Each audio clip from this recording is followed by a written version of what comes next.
আমার বাড়ি এলো, আমরা ফেনীতেই পড়ছি। আমার নাম মিলন। তা আসলে একটা কথা, আমি দীর্ঘদিন একটা সমস্যায় ভুগতেছিলাম। এটা সমস্যাও বলতে পারেন, রোগও বলতে পারেন। তাছাড়া আমি প্রথম থেকেই বিষয়টা বলি। আমি একটা সময় বিদেশে ছিলাম, বর্তমানে এখনো বিদেশে আছি। যেহেতু বিষয়টা বললে বুঝি, বিদেশে ছিলাম। বিদেশে আসলে বন্ধু বান্ধব আসলে আমি অনেক দিনই বিদেশে ছিলাম। আমি একটা জায়গায় কাজ করতাম, প্রায় এখানে 9 বছরের মতো আমি একটা ফ্যাক্টরিতে কাজ করতাম। তো আমরা আসলে ঈদের সময় একটা বন্দি পাইছিলাম, ছুটির সময় আমরা বন্ধু বান্ধব সবাই মিললা আমরা একটা পার্টির আয়োজন করতো। পার্টিতে আসলে বিদেশে অনেকজন অনেক কিছু খায়, তো সত্য কথা বলতে আমি সেদিন কিছু খাই নাই। তো আমরা টাস খেলতেছি, টাস খেলার পর রাত দিনভরে আসলে খাওয়া দাওয়া কম ছিল আমার, হয়তো পরবর্তীতে বুঝছি আর কি আমি। তো রাত্রে যখন 2টা 3টা বাজে গেছে, হঠাৎ করে আমার মাথাটা একটা চক্কর দিয়ে উঠলো। চক্কর দেওয়ার পর আমি খেলবো না, আমি উঠে শুয়ে গেছি। শোয়ার থেকে আমি টয়লেটে গেছিলাম। কিছুক্ষণ পরে টয়লেটে যাওয়ার পরে দিয়ে আমার হঠাৎ করে আমি মাথা ঘুরতে পড়ে গেছে, আমি আর বলতে পারি না। তো আমার রুমমেট আসলে অনেক ভালো, ওরা কি বলবো ওদের কথা। তো আমাকে মোটামুটি ভাবে পানি টানি দিয়ে ঠিক করে আমার সুস্থ হয়েছিলাম। সুস্থ হওয়ার পরে যা ঘুমাই গেছিলাম। ঘুমাই যাওয়ার পরে আমরা সকালবেলা, ও আমাদের ছুটি শেষ, তা আমি কাজে গেছি। সকালবেলা কাজে যাওয়ার পরে দেখছি, হঠাৎ করে দেখতেছি কি আমি কাজে বসি, যেখানে আমি কাজ করি এখানে আমি মেশিনে বসার পরে আমার মাথা এমন চক্কর দিতেছে, চোখ মুখ অন্ধকার হয়ে আসতেছে, কেমন জানি একটা অনুভূতি হইতেছে। তো পরে আমি একটু পানি খেতেছি, পানি খাওয়ার পরে কখন জানি আমি ঘুমাই গেছি বলতে হয়তো বা আমি আবার হয়তো আমার সেন্স হারা হালাইছে, আমি বলতে পারি নাই। পরে আমাদের ফ্যাক্টরিতে ডাক্তারি রুম আছে, ওইখানে নিয়ে গেছে। নিয়ে যাওয়ার পরে একটু পরে আমি চোখ মেলে দেখি আমি ওই রুমে। পরে হঠাৎ করে চোখ মেলার পরে দেখতেছি সবাই আছে, সবাই আমার করে কি হয়েছে কি হয়েছে, তোমার সমস্যা কি ছিল। না আমি তো কিছু বলতে পারি না, আমি তো ঘুমাই গেছিলাম। হঠাৎ করে আমার ওখানে করোনার সময় আমার কিছু বন্ধু বান্ধব মারা গেছিল।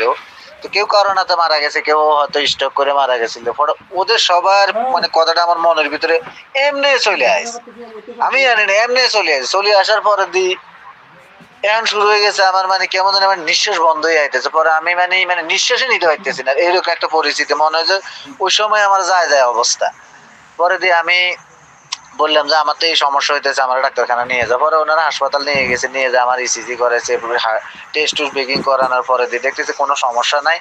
পরে ডাক্তাররা আমার বলে যে তোর তো কোনো সমস্যা নাই, হয়তো শরীর দুর্বলের কারণে হয়েছে। পরে আমার বাসা ভাড়া দিছি কিছু মেডিসিন দিয়ে। পরে আমি বাসায় আসি, বাসায় আসার পরে বাসায় একদিন রেস্টে ছিলাম। রেস্টে থাকার পর পরের দিন আমি আবার ফ্যাক্টরিতে গেছিলাম। যাওয়ার পরে সকালবেলা হ্যাঁ দেখি আমার কি কাজ করি না কি করি, আমার কেমন জানি শরীরটা টলমলো করে, মাথা ঘুরায়, মনে হয় যে গেড়ির পিছনে দিয়ে টান মাইরা থাকে পিছনের দিকে, কেমন একটা বিরক্তি অস্থিরতা, কিরকম বুঝে বুঝে কারো এই ভাষাটা নাই। পরে আমি আমার সুপারভাইজারে বললাম যে এই সমস্যা হইতেছে, আমি তো পাইতেছি না। পরে কষ্ট করে দিনটা কাটাইলাম। পরে চাকরি তো কইলে তো ছুটি পাওয়া যায় না। পরে রাতের বেলা বাসায় চলে গেছি। বাসায় যাওয়ার পরে আমি অন ফ্যাক্টরিতে আবার পরের দিন আইছি। রাতের বেলা বাসায় গেছি। এখন সারা রাত ধরে আমার কোনো ঘুম হয় না, আমার হাত পা জ্বালা পোড়া করে, শরীর ঘামায়, শরীর ওই জায়গায় গরম হয়ে যায়, এখানে গরম হয়ে যায়, কান গরম, বিভিন্ন সমস্যা। পরে দীর্ঘদিন আমি আমি ওইখানে আবার পরের দিন আমি আবার ডাক্তার দেখাইলাম। আমি মনে হচ্ছে হয়তো ডাক্তার আমার কোনো সমস্যা বুঝতে পারে নাই। পরে আবার টেস্ট করাইলাম, যে হ্যাঁ কোনো কোনো কিছু নেই। আবার 2-4 দিন এভাবে চলার পরে এই সমস্যাগুলো আমার হইতে আছে। পরে আমি আবারও টেস্ট করাইলাম। এভাবে আমি টেস্ট করাইয়ে যাইতেছি, কিন্তু সমস্যা ডাক্তারও হয় না, আমিও কোনো সমস্যা হয় না, কিন্তু আমার সমস্যাগুলো চলতেছে। আমার এই বিভিন্ন শারীরিক সমস্যা, আমার ঘুম নাই, ঘুম তো হয়ই না। পরে একটা সময় আমি আর পারি নাই, আমি দেশে চলে গেছি। দেশে যাওয়ার পর দেশে যাইয়া অনেকগুলো ডাক্তার দেখাইলাম। ডাক্তার দেখানোর পর তাও একই অবস্থা। ডাক্তাররা বলতেছে কিছু না, কিন্তু আমার সমস্যা শুরু হয়ে গেল ভয়। এখন ভয়, অস্থিরতা, বিরক্তি, এগুলো আমার চলতে আছে। চলার পরে 8-9 মাস ওষুধ খাওয়ার, ডাক্তার আমি বাংলাদেশের 4-5 জায়গায় ডাক্তার দেখেছি। দেখার পর আর আর দেখাই না, আর কি করবো, এগুলো চলতেই আছে। ডাক্তার দেখাই দিয়েছে, লাভের বেলা কিছুই না, টাকাই যাইতেছে।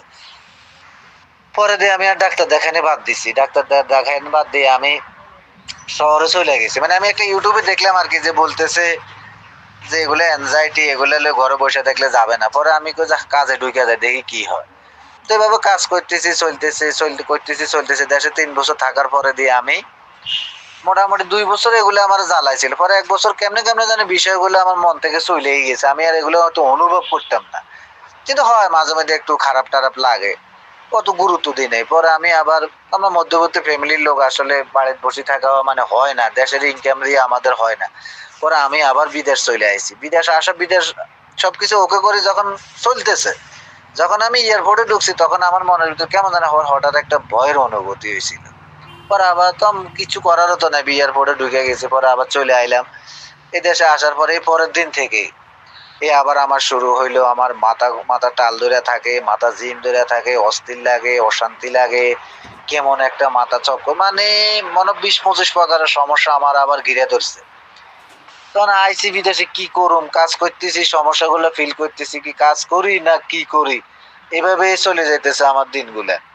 পরে আমি ইউটিউবে সার্চ দিয়ে দেখতেছি, যে দেখি আসলে বাড়ি থেকে তো এগুলো দেখতাম, এখানে এসে ইউটিউবে সার্চ দিয়ে দেখার পরে আমি অনেকের ইউটিউবে চ্যানেলে দেখছি, অনেকে ইউটিউব ভিডিও দেখলে দেখার পরে পরে শামীম ভাইয়ের ভিডিও গুলো দেখলাম। তো শামীম ভাইয়ের ভিডিও গুলো দেখার পর আমি শামীম ভাইয়ের সাথে যোগাযোগ করলাম যে ভাইয়া আমার তো এই পরিস্থিতি হইতেছে।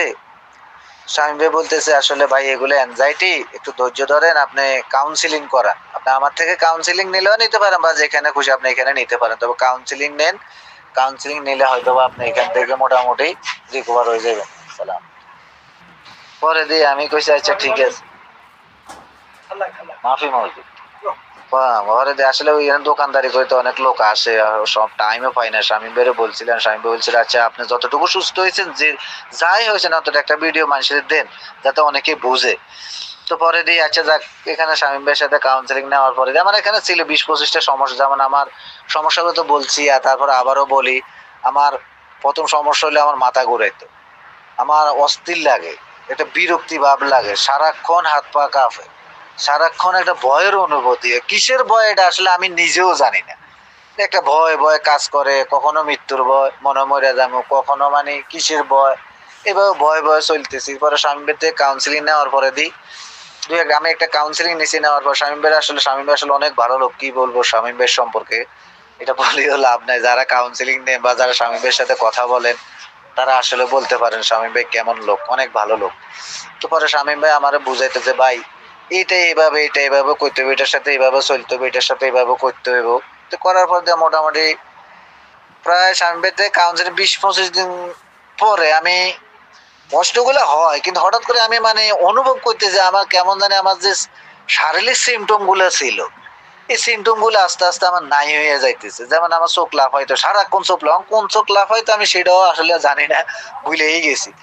এগুলা গেছে আমার মানে অনেক কিছু চলে গেছে। যেমন আমার মাথা ঘুরেতো, শরীর টলমলো করতো, হাত পা কাঁপতো, শরীর ঘামাইতো, এগুলা মানে আন্দাজি। আমি যে মানুষ হয়তো বলে যে টেনশন করি না, আমি টেনশনও করি না, কিছুই করি না, কিন্তু আমার সমস্যাগুলো চলে। পরে দেখতেছে আমার সমস্যাগুলো মানে নাই হয়ে গেছে।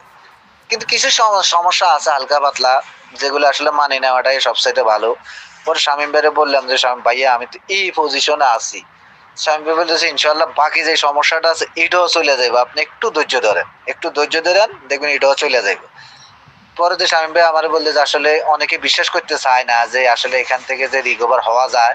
তা আপনি যতটুকু রিকভার হয়েছেন, এখানে মিথ্যা বলার দরকার নেই, আপনার যা হয়েছেন আপনার তা দিয়ে একটা অডিও দেন যাতে মানুষ বুঝে এই সমস্যাটা, যাতে মানুষ বুঝে। ওই ডাক্তার মাক্তার ওইদিক সেদিক দৌড়ে মানুষ যাতে একটা কাউন্সিলরের কাছে যায়, হইতে পারে সেটা সাইকিয়াট্রিস্ট, হইতে পারে সাইকোলজিক্যাল কাউন্সিলর, যার কাছে কাউন্সিলিং করুক, যাতে একটা কাউন্সিলিং করা মানুষ যাতে বুঝে। আপনি সারা জীবন টেস্ট করা যাবেন, কিছুই পাইবেন না। তো যদি কাউন্সিলরের ভাষা থাকলে, আসলে কাউন্সিলর যে আমরা সুস্থ করে এলাই বিষয়টা এরকম না।